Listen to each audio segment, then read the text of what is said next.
Welcome back, MTG Joe here. Today, we're doing another installment of the weekly meta breakdown where we look at the top performing decks on the MTG Arena ladder. Today's video is going to be focusing on the timeless best of one format.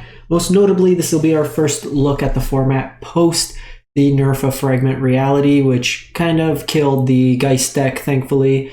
No more turn 1 Geist of St. Traff nonsense, which is pretty sweet in my opinion, because it basically just became like, at one point, Diamond rank was 80% popularity of the deck. It was just people just trying to mull to 3 and do I get it? No? Okay, concede. Like, win or lose, the games just weren't fun. So happy to see that go. So we're going to be looking at best of 1. We covered best of 3 last week as well. We'll try to get the best of 3 this week as well. Quick programming note, I'm going to be taking a week or so off for content, about midweek this week. Coming back at the beginning of March. So we'll be giving it like a little bit of break. That'll take us right into Thunder Junction, so hopefully get a bit of a shake-up. And potentially, maybe, possibly kind of address this show and tell issue. So we're getting the data from Untapped GG. Link is in the video description for Untapped. Tracks your win rates, gives us cool user data. I'll paste all these deck lists as well if you want to get started. We're going to look at popularity of decks, and then we'll look at win rates of decks. And we're going to start off with popularity. So show and tell is now 25% of the meta. We've slowly seen it increase week over week. It is a turn 2 to 3 combo at times that can win through all varieties of hate and can win on the spot, can win at instant speed. It's pretty much pushed out a lot of the mid-range decks in the format. So now you're either hyper aggressive or like just loaded with hate that kind of gets it, or just doing like your own turn 2 or 3 combo in the format. Similarly, in best 3, it's just like overarching. So while it might not necessarily have the utmost highest win rate, because it's like omnipresent, I feel like it's shaping a lot of the decisions, where like before we had like a lot of cool like red-black based mid-range decks, or just things trying to do fair things like the mono-black devotion decks, stuff of that nature. Those have been kind of pushed out because you can't like react or have a hate piece. They just win on the spot, which is kind of annoying. So yeah, Rakdos Burn comes in at like 14.5. Just again, aggro, 5-color domains, and domain zoo deck. That's just an aggressive deck with leyline binding. The Winota deck's basically how many hate creatures can we throw into Winota Shell. 8%, then you have kind of like your mono black control deck, which is fine. I played a lot of the devotion decks and stuff like that. I think they're pretty rough into the format right now because you're kind of torn between, do you play a lot of discard to deal with the show and tell, or do you play a lot of removal? And if you're playing a lot of removal, the removal doesn't really do much in the show and tell matchup, so then you end up with a hand of fatal pushes and you're just kind of wasting spots. Rakdos Breach, I'm not going to feature it this week. It had like a 60-ish, mid 60% win rate. Still a good deck. It's literally the exact same deck that we've been covering week over week. You literally just look on my Aether Hub. It's the same list. Kind of tired of talking about that one, but we'll see if there's any innovation. I check every week to see if there's innovation or like things change. If things change, then we'll cover it for sure. Titan kind of fell down a bit, and then Gen Midrange has fallen down. If we look at like popularity, like Omnitell started like, you know, low 7s, 10s, kind of came down, and now it's just like worlds higher than the next closest. We're seeing like the burn deck kind of come up. We're seeing domain kind of plateau, and then we're seeing a slight decrease in like shadow and stuff like that. So we're jump into it. We're going to look timeless for the week. We're going to look March 5th through now. We're going to look platinum to mythic just to get a good game range of 41,000. I put the filters to the lowest just to try to catch like some newer decks, and that's kind of going to be a little bit of our focus. But Izzet Phoenix actually was the highest win rate deck. So smaller sample size, 20 games. So they basically won like 15, a good chunk still at 80%. It's too early to do math. But this deck here, they are pretty much dead to show and tell, but otherwise just pretty explosive. So they're using the tech from Aspire and Spike, Thoughtbound Phantasm, instead of something like a Regivan. The 1-mana 2/2 defender, and then whenever you surveil, you put a counter on it. If it has 3 or more counters, it can attack as though it didn't have defender. And this card here plays really nicely with things like Dragon Rage Chandler. You have Consider as another surveil enabler. So that way there you can put cards in. The Otherworldly Gaze technically is not Surveil. So there's ways to kind of get it in. There's also the Surveil Lands, which can provide utility. The core of the deck's just kind of loot through your deck, try to throw Arclight Phoenix into your graveyard, and then reanimate it. What's interesting with this particular version is sometimes you'll see more removal out of the decks. This one is very all in on the Phoenix Plant. So you're very soft to Bowmasters with this particular list, relying solely on Lightning Bolts. You'll sometimes see the 1-mana Delirium card burn damage. My brain is fried, but you'll sometimes see that in place.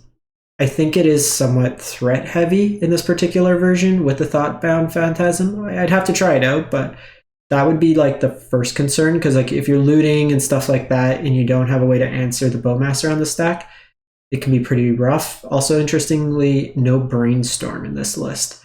So some interesting considerations, all things considered, in terms of how they're building this. So they're kind of leveraging like crews and stuff like that to be cheap, but not taking advantage of like Brainstorm. Unholy Heat is the card kind of mixed into there.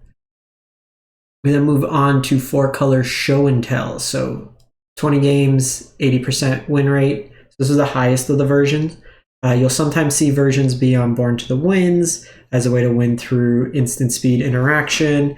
This particular version is not, but just very much protect your combo with Veil of Summer, Thoughtseize for Hand Hate, Spell Pierce's Disruption, Assemble the Team to help you find combo pieces, Impulse to help you find combo pieces, Omniscience, and then like Dig Through Time once you kind of go off. This version of the deck, what it wants to do is basically Omniscience in, and then you Fae of Wishes for Shared Summonings. Shared Summonings gets you Fae of Wishes and Atraxa. Second Fae of Wishes gets Approach the Second Sun. You cast Approach the Second Sun, you cast Atraxa, get your Approach the Second Sun, and win that way there.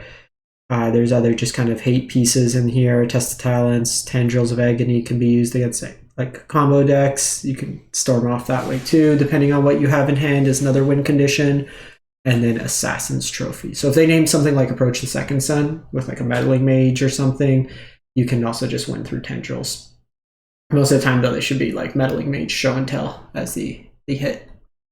5-color Domain, 79%. So this version here is interesting because it's trying out the Leyline of the Guild pack. So we see this a lot in Modern, but they have Scion of Urza, I think the name is, that gives you a whole bunch of boosts to your creatures. We're also seeing them shift back to playing the full set of Ragavans in this build over the Deathrite Shamans. I'm not a huge fan of Ragavan in the meta, to be honest. It just gets outscaled pretty quickly and then just can't attack into a lot of things. This version's also a little bit burn heavier. Lightning Bolts is usually normal with the Tribal Flames, but you're seeing a couple copies of Play with Fire. Full set of Breakout in here. Now the Breakout's interesting because you're only playing 20 creatures, which is fairly low in terms of hits for the Breakout. You're playing Treasure Cruise, which is a little bit unusual. I've tried it out in some versions because with all the fetches, stuff like that gives you some card advantage. But it's a little creature light, I think. I think at the very least I'd cut a Ragavan and play another Deathrite. Only 2 Bowmasters in this version here.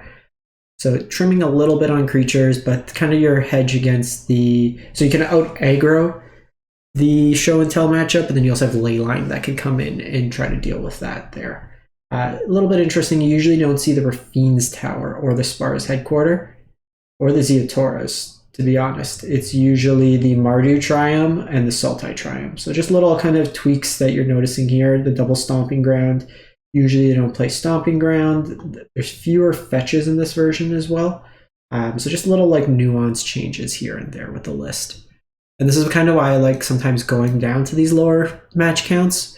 While the percentage might be slightly inflated because of lower games, we get to see little nuance changes of what might be working for some folks versus others. Like we know the Domain deck is good, but it's like these cases of like, is Guild Pack worth playing? Is it not kind of playing to that extent? Then go to Mono Black Vampires. We played a version of this a while back, and then this looks like kind of a slightly different take. So the kind of core of the deck is ideally Dark Ritual into Sorin on turn 1, drop into play Vein Ripper, and then hope to just beat down on your opponent. I was on the Preacher plan. I was also on Necropotence. This version here is opting to go Black Market Connections instead. Provides you some card advantage, tokens, and makes you a body if needed. Gifted Aetherborn as another 2-drop. I went a little bit heavier in terms of removal on mine. This one here also has Deathrite Shaman to take advantage of the fetch lands and then gain you some life potentially or deal some incidental damage. Inquisition over Thoughtseize. So Inquisition is good because it's reasonable against the aggressive decks without losing you life. But against like show and tell and stuff like that, you really want Thoughtseize. Hitting sometimes like the bigger payoffs is important. Hitting the Omniscience, hitting the Atraxa. I would probably do like a split maybe, just a hedge. That would be kind of my thoughts there. The Raucous Theater was something I was trying out just as a surveil land in my list. There's times where you just fetch to have a land come into play tapped, so this just provides some utility. Grixis Shadow, so this is basically red-black Death Shadow, 72%, splashing some blue. Blue gives you access to Brainstorm, Spell Pierce, Memory Lapse, and a Treasure Cruise. So just a little bit of disruption, a lot of like low curve. So you have your hand hate, Thoughtseizes, Duresses, stuff like that. Just powerful threats, Ragavan, Dragon Rage Chandler, Bowmaster, and Deathrite Shaman, backed up with Bowmaster as well. I mentioned this kind of week in week. I think Stalactite Stalker is probably a better bet than Ragavan at times. Just provides scalable body that grows over time. Menace is harder to block, and it can be used as removal in a pinch. You'll notice green source and mana base just to support Deathrite's activated abilities as well with a Luris companion. Rakdos Burn, so 71%. Some interesting choices in this list. Only 2 Bump in the Nights, only 2 Play with Fires. They're playing the full Saga package. Then Searing Blood is a card I've liked from time to time, but what I don't necessarily agree with is trimming on Light Up the Stage. The deck's pretty starved for card advantage as is, so cutting your card advantage engine. I think Skewer is one of the worst burn spells in the deck because it's tough to enable sometimes, and it's slower. Like, it's just a slower card. All things, like if you draw it without an enabler, it's 3 mana, which the deck's only playing 18 lands. So I would be playing more Light Up the Stage. The Eidolon's a reasonable threat. I think you probably want more burn to kind of work with that. The mana base here looks like it's a budgety mana base, so a lot more duels. Like Dragon Skull Summit's not a playable card in this deck. The Den's fine, the Mount Doom's fine. You probably want like 1 or 2 more fetches. I wouldn't play Swamp. I would just play more duels. You don't really want any black mana, since like your black sources should all come from your kind of dual lands, I would say in that case. Luris companion as well. So just some considerations. The shell's fine, but I think just some of those odds and ends make a difference.